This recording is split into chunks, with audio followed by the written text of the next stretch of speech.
우리가 오늘 읽은 본문의 말씀 중심으로 해가 힘있게 도둠 같게 하시옵소서라는 제목으로 우리 말씀의 은혜를 함께 나누기 원합니다. 오늘 첫 번째는 무깃도 물가 다낙에서 하나님이 행하신 일을 보여줍니다. 오늘 보면 19절에 보시면 왕들이 와서 싸울 때에 가나안 왕들이 무깃도 물가 다낙에서 싸웠으나 은을 탈취하지 못하였도다. 여기에 보면 한 지명이 나오죠. 무깃도 물가 다낙.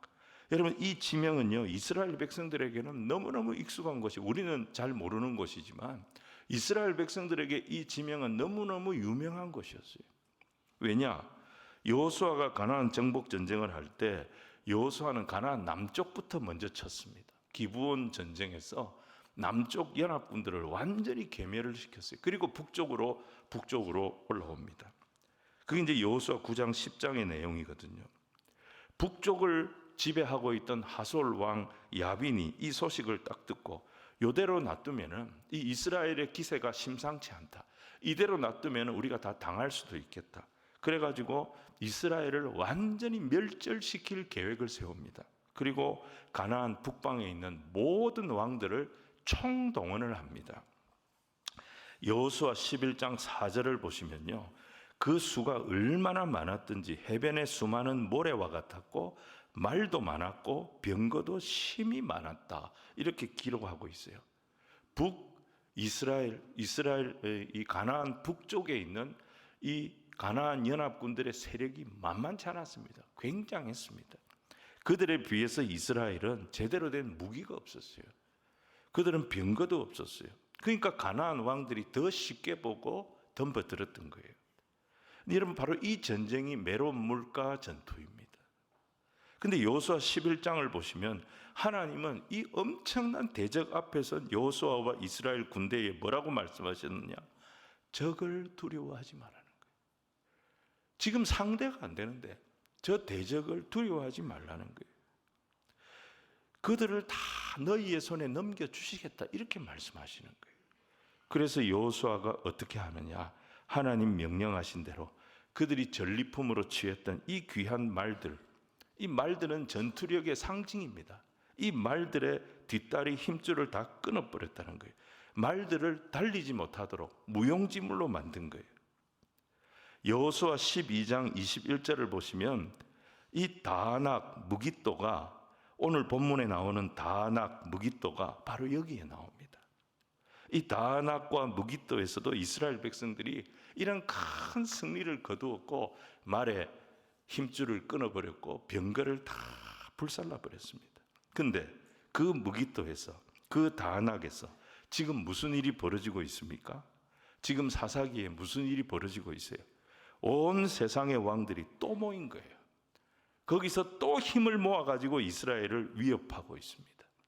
자, 오늘 우리가 읽은 사사기 5장 22절 보면 이렇게 말합니다. 그때에 군마가 빨리 달리니 말굽 소리가 땅을 울리도다. 지금 이스라엘 백성들을 공포에 떨게 하는 소리가 무슨 소리입니까? 군마가 달리는 소리예요. 타닥타닥타닥타닥타닥타닥타닥타닥 하면서 이 군마들이 팍 몰려오는 거예요. 이 말발굽 소리가 들리는데 이 소리가 들릴 때 이스라엘 백성들은 더 좌절하는 거예요. 더 속이 상하는 거예요. 왜 그렇습니까? 이스라엘에는 이들을 대적할 군마가 없기 때문입니다. 왜 이스라엘에는 군마가 없습니까?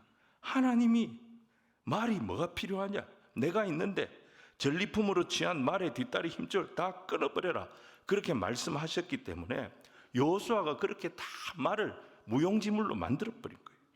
우리가 하나님을 의지하고 말을 의지하지 않겠습니다, 이 믿음을 가지고 마치 길가에 그 적들이 보는 앞에서 이스라엘 군대가 할례를 행했던 것처럼 믿음으로 말들을 다 없애버렸어요.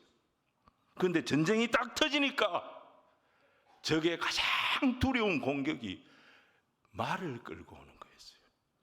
말들이 달리는 것을 보니까 너무 무기력해지고, 그때 다 없애버렸던 말들이 지금 다 너무 아쉬운 거예요. 하나님이 시키는 대로 한 거를 아마 이들은 후회했을 겁니다. 야, 그때 우리가 너무 오바했다.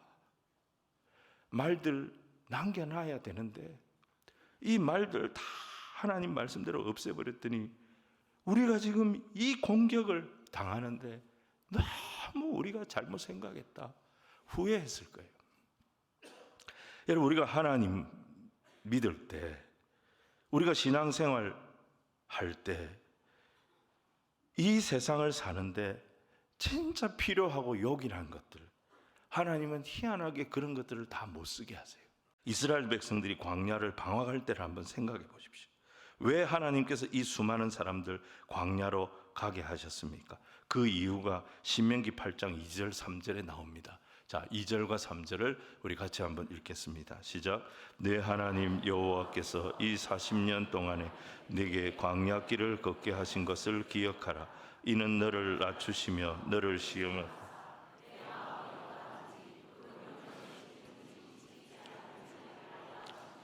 너를 낮추시며 너를 줄이게 하시며 또 너도 알지 못하며 네 조상들도 알지 못하던 만나를 내게 먹이신 것은 사람이 떡으로만 사는 것이 아니요 여호와의 입에서 나오는 모든 말씀으로 사는 줄을 네가 알게 하려 하심이라. 하나님 백성들은 눈에 보이는 떡으로 사는 게 아니라 눈에 보이지 않지만 하나님의 약속을 믿는 믿음으로 산다. 이거 가르쳐 주시려고 이스라엘 백성들을 광야로 보내셨다는 거예요.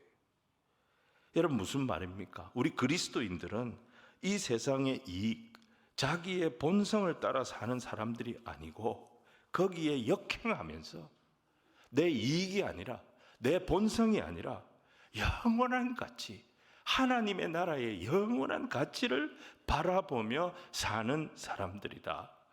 이걸 우리에게 가르쳐 주시려고 우리에게 주신 것들 다 쓰지 못하게 하시는 거예요. 얼마나 멋진 말입니까?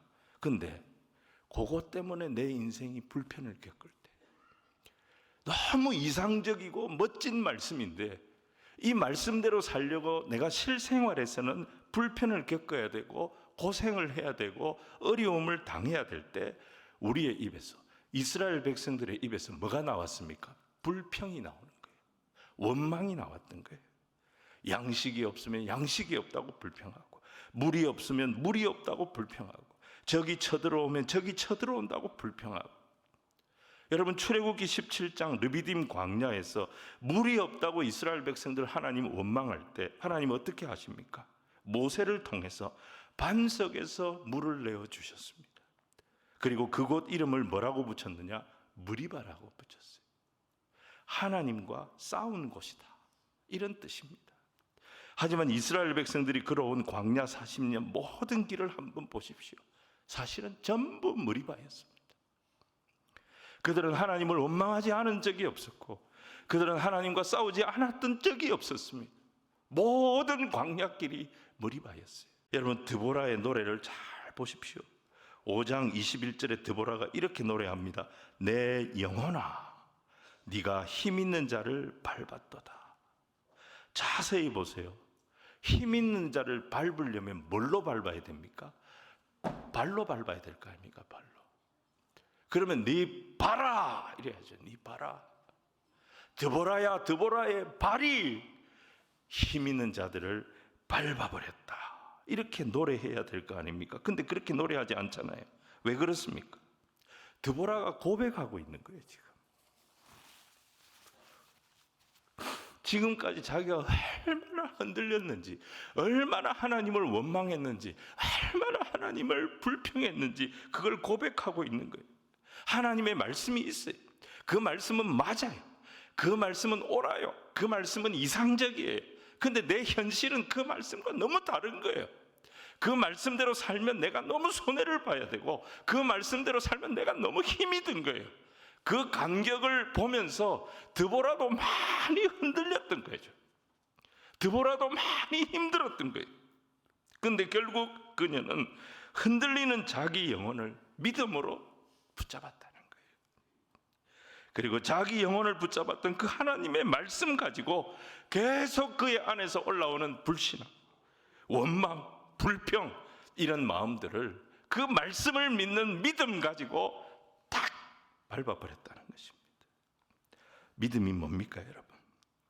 내 속에 끊임없이 일어나는 이 욕심, 이 원망, 이 불신앙의 잡생각들을 하나님의 말씀으로 밟아버리는 거예요.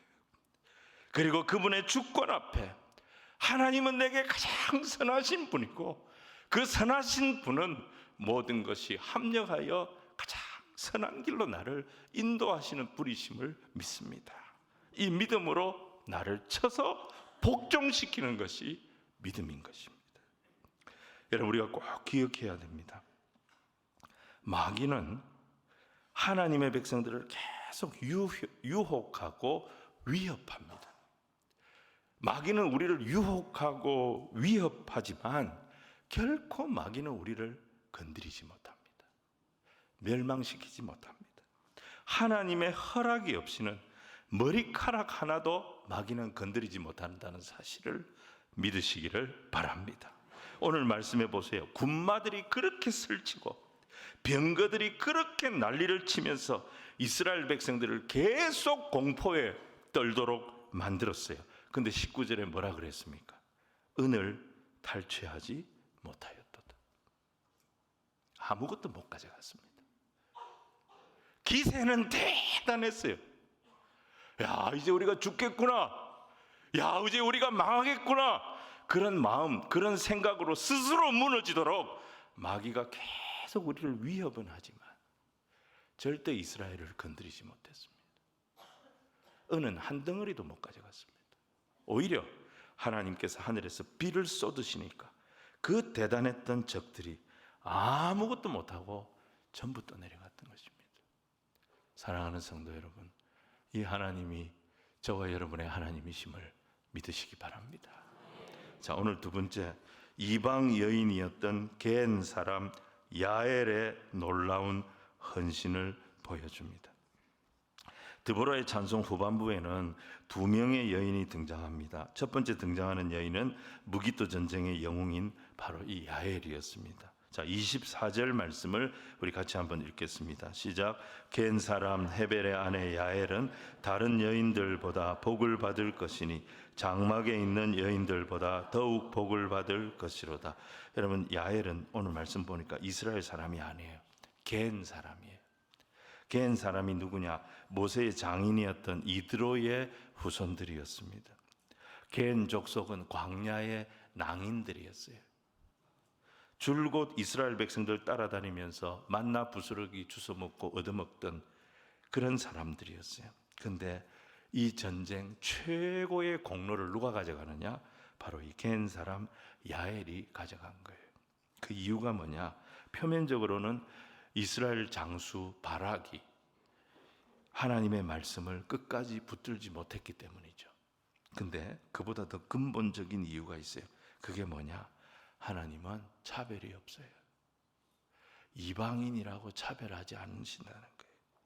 하나님은 이방인들도 사랑하시고 이방인이라 할지라도 하나님의 나라를 위해서 그 존귀한 사명 얼마든지 감당하기로 헌신한다면 그 사람에게 은혜의 문을 열어주시는 분이 하나님이시라는 거예요. 이스라엘 백성들이 볼 때 겐 사람들은 광야의 거지들입니다. 축복을 구걸하는 천덕꾸러기들입니다. 그렇지만 하나님의 눈에는 그렇지 않았습니다. 하나님은 그 하나님의 마음을 이 야엘을 통해서 보여주고 계신 것입니다.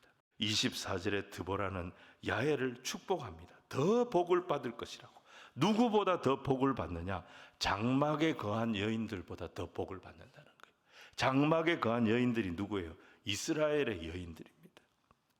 이스라엘의 여인들보다 이 겐 족속 이방 여인 이 야엘이 더 큰 복을 받을 거라는 거예요. 야엘은 자기에게 온 기회를 놓치지 않았어요. 침착하면서도 대범하게 행동했습니다. 전쟁에 패하고 지금 도망쳐온 적장 시스라가 자기 집으로 들어온 거예요. 자기 장막으로 들어온 거예요. 최고로 영접을 합니다. 최고의 음식을 줍니다. 그리고 완전히 긴장을 풀고 쉬도록 해줍니다. 25절과 26절 같이 읽겠습니다. 시작. 시스라가 물을 구하매 우유를 주되 곧 엉긴 우유를 귀한 그릇에 담아 주었고 오른손에 일꾼들의 방망이를 들고 시스라를 쳐서 그의 머리를 뚫 때 곧 그의 관자놀이를 꿰뚫었도다. 정말 두려웠지 않았겠어요? 적장이 들어왔어요. 얼마나 겁이 났겠어요. 근데 마치 하나님이 곁에 서서 다 가르쳐 주시는 것처럼 그렇게 침착하게 행동합니다. 이 말씀의 핵심이 뭘까요? 야헬은 기회가 왔을 때 주저하지도 않았고 외면하지도 않았다는 겁니다. 바락은 어땠습니까? 바락은 본 백성입니다. 납달리 지파의 장수였습니다. 근데 하나님께서 그를 쓰시겠다고 할 때 그는 주저했습니다. 그리고 드보라가 같이 안 가면 나 안 간다고 조건을 달았습니다. 납달리 지파였던 메로스 사람들은 어땠습니까? 바로 전쟁터 인근에 살면서도 이 전쟁에 참여하지 않았어요. 못 본 채 하고 외면했어요. 본 백성들입니다. 근데 이 이방 여인은 자기와 상관이 없는 전쟁이에요. 근데 이 여인은 담대하게 행동합니다. 적장을 제거하고 이 전쟁을 종결시켜 버립니다. 누가 진짜 이스라엘이냐 하는 거예요. 혈통은 이방인이었지만 하나님이 기회를 주셨을 때 주저함 없이 그 기회를 붙잡고 하나님의 나라를 위하여 헌신했던 이 야엘이 어떤 본 백성들보다도 더 복을 받을 것이라고 높여주고 있는 것입니다. 자, 27절을 우리 같이 한번 읽겠습니다. 시작. 그가 그의 발 앞에 구부러지며 엎드러지고 쓰러졌고 그의 발 앞에 구부러져 엎드러져서 그 구부러진 곳에 엎드러져 죽었도다. 여러분 뭘 이리 복잡하게 얘기합니까? 구부러지고 엎드러지고 쓰러지고 구부러지고 엎드러지고 구부러지고 엎드러져서 죽었도다. 그냥 죽었도다 이러면 되는데 여러분 이거 이렇게 반복한 이유가 뭘까요? 시스라가 아무리 생각해도 이렇게 당할 사람이 아니라는 거예요. 시스라는 장수 중에 장수입니다. 그 이름만 들어도 사람들이 벌벌 떨었던 그런 인물입니다. 이 사람이 이렇게 죽을 거라고는 아무도 상상을 못했어요. 이 사람은 어떤 일이 있어도 끝까지 살아남아서 이스라엘을 괴롭힐 그런 인물로 보았던 거예요. 근데 하나님은 평범한 야엘의 손에 이 사람을 맡기신 거예요. 야엘은 더 이상 은혜의 부스러기나 주워 먹던 광야의 개가 아니었어요. 이스라엘을 구원한, 하나님의 손에 붙들려서 이스라엘을 구원한 은혜의 통로였고 축복의 통로였던 것입니다. 사랑하는 여러분, 이 세상에서 아무리 볼품이 없다 할지라도, 아무리 교회 안에서 초신자라 할지라도 어떤 사람이 복 있는 사람이냐? 하나님이 은혜 주셨을 때 그 은혜를 붙잡는 사람이 복 있는 사람이고, 하나님이 기회를 주셨을 때 그 기회를 붙잡는 사람이 복 있는 사람임을 믿으시기를 바랍니다. 천국은 침노하는 자의 것이라 그랬어요. 은혜의 문은 지금도 활짝 열려 있습니다. 구원의 문은 지금도 활짝 열려 있습니다. 하나님의 긍휼의 문은 지금도 활짝 열려 있음을 믿으시기를 바랍니다. 주저하지 말고 망설이지 말고, 건강 주셨을 때, 기회 주셨을 때, 은혜 주셨을 때 한 번 더 섬기고, 한 번 더 헌신하고, 한 번 더 베풀고, 하나님의 이 크신 은혜를 풍성히 감당하는 우리 교회 우리 성도들이 다 되시길 주님 이름으로 축원을 드립니다. 마지막 세 번째, 초조한 심정으로 아들을 기다리는 시스라의 어미를 보게 됩니다. 이 시스라의 어머니는 육감적으로 무슨 문제가 있다는 걸 느낀 거예요. 불길함을 느낀 거예요. 그리고 창밖을 보면서 계속 말합니다. 왜 전쟁에 나간 내 아들이 돌아오지 않느냐? 시스라는 지금 죽었어요. 이 사실을 몰라요. 근데 이 어머니는 육감적으로 불안한 거예요. 뭔가 문제가 있다. 그래서 계속 아들을 찾습니다.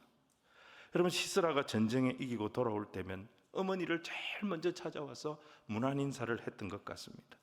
그리고 그때마다 약한 자들에게서 빼앗은 전리품들 중에 제일 좋은 것을 자기 어머니한테 드렸던 것 같아요. 근데 이번에는 아무리 기다려도 이 아들이 오지 않습니다. 시스라의 시녀들은 뭐라고 노래합니까? 노력한 게 너무 많아가지고, 전리품이 너무 많아가지고 이거 정리한다고 더디 오는 걸 거라고 그렇게 위로를 합니다. 당시 최고의 노략물은 처녀들이었어요. 채색 옷이었습니다. 그런 걸 다 챙겨서 오려고 하니까 시간이 많이 걸리지 않겠냐고 그렇게 애써서 위안을 했던 겁니다. 하지만 아무리 기다려도 시스라는 오지 않습니다. 시스라의 병거는 오지 않습니다. 그는 이미 사라진 거예요. 자, 여러분 왜 이 노래를 부르게 하셨느냐? 그 결론이에요. 이 노래의 결론입니다. 이게 31절에 그 이유가 나옵니다. 31절 말씀을 한번 더 읽겠습니다. 시작. 여호와여, 주의 원수들은 다 이와 같이 망하게 하시고 주를 사랑하는 자들은 해가 힘있게 도둠같게 하시옵소서 하니라. 그 땅이 40년 동안 평온하였더라. 여러분 이거는 드보라의 노래죠. 드보라의 고백이면서 변함없는 성경의 약속입니다. 여러분 두려워하지 마십시오. 아무리 어려움이 있어도 원수들은 이같이 사라질 것이고 주를 사랑하는 자들은 해가 힘있게 도둠같게 일어서게 하실 것이다. 이게 성경의 약속이란 말이에요. 여러분 우리에게는 우리를 구원하시려고 자기 아들을 아끼지 아니하시고 내어주신 그 사랑의 하나님이 저와 여러분의 아버지가 되심을 믿으시기를 바랍니다. 하나님의 백성들을 우습게 알고 무력으로 해치려고 했던 자들, 아무리 그가 강하고 대단한 사람이라 할지라도 결국은 뭐예요? 시스라처럼 사라진다는 거예요. 아무리 기다려도 오지 않는 시스라처럼 사라진다는 거예요. 그런데 하나님이 나의 하나님 되심을 믿고 전심으로 하나님의 뜻에 헌신했던 사람들은 어떻게 되느냐? 해가 힘있게 도둠같이 일어서게 하신다는 거예요. 영광을 얻게 하신다는 거예요. 누가 감히 떠오르는 태양을 막을 수가 있겠습니까? 여기서 이 해는 야훼를 말하는 거예요. 광야에서 비록 은혜의 부스러기를 주워 먹으면서도 야훼는 개인 사람들은 하나님을 사랑했어요. 하나님께서 그들에게 기회를 주시고 은혜를 주시는 것을 감사했어요. 그리고 냉대를 받으면서도 주님을 따르는 일을 멈추지 않았어요. 이들은 담대하게 은혜의 때가 왔을 때 그걸 붙잡았어요. 하나님의 나라를 위하는 일이라면 거침없이 헌신했어요. 하나님 이들을 기억하시고 이들에게 영원한 승자가 되고 세상 누구보다도 복 있는 자가 되도록 하나님 그들의 이름을 높여 주셨던 것입니다. 왜 하나님은 이 노래를 오늘 우리에게 읽게 하시고 묵상하게 하시고 말씀으로 듣게 하실까요? 오늘 믿음으로 사는 저와 여러분, 우리 앞에 펼쳐진 이 세상이 절대 만만치가 않다는 것입니다. 세상 사람들은 신앙인들을 눈에 가시처럼 생각합니다. 교회 다니는 것 때문에, 예수 믿는 것 때문에 아무 이유도 없이 억울한 일을 당하고 멸시를 당하기도 합니다. 그런데 여러분, 우리에게는 누가 계시냐? 이 모든 억울함을 신원하시는, 이 모든 눈물을 다 닦아주시는 능력의 하나님이 오늘도 저와 여러분의 하나님이 되심을 믿으시기를 바랍니다. 그래서 우리는 드보라처럼 깨어 있으면 되는 거예요. 흔들릴 수 있어요. 흔들릴 수 있어요. 말씀과 현실의 차이 때문에 우리가 흔들릴 수 있어요. 하지만 깨어 있으면 되는 거예요. 깨어 있으면 하나님이 역사하시는 거예요. 모두가 침체되어 있다 할지라도 말씀을 듣고 거기서 하나님의 뜻을 발견하고 그 뜻에 순종하는 것이 헌신입니다. 하나님은 이 헌신하는 자들을 그가 누구이든지 주목하시는 분이십니다. 그리고 하나님의 때에 에돔 들판을 뚫으시고 하늘을 뚫으시고 거침없이 태양처럼 폭우처럼 역사하시는 분이 저와 여러분의 하나님이신 것입니다. 그래서 우리로 하여금 어떤 상황에서도 드보라의 노래를 우리도 다 같이 부르도록 인도하여 주실 것입니다. 하나님은 살아계신 하나님이시고 오늘도 우리의 기도를 들으시는 하나님이십니다. 자기를 바라며 헌신하는 자, 하나님을 사랑하는 자를 저버리지 아니하십니다. 이 세상 누구보다도 강하신 분임을 스스로 입증하시는 하나님이시고 저와 여러분을 얼마든지 그 강한 팔로 구원하시는 분이심을 믿으시기를 바랍니다. 이 하나님 날마다 찬송하고 날마다 경험하는 저와 여러분이 다 되시기를 주님 이름으로 축원을 드립니다.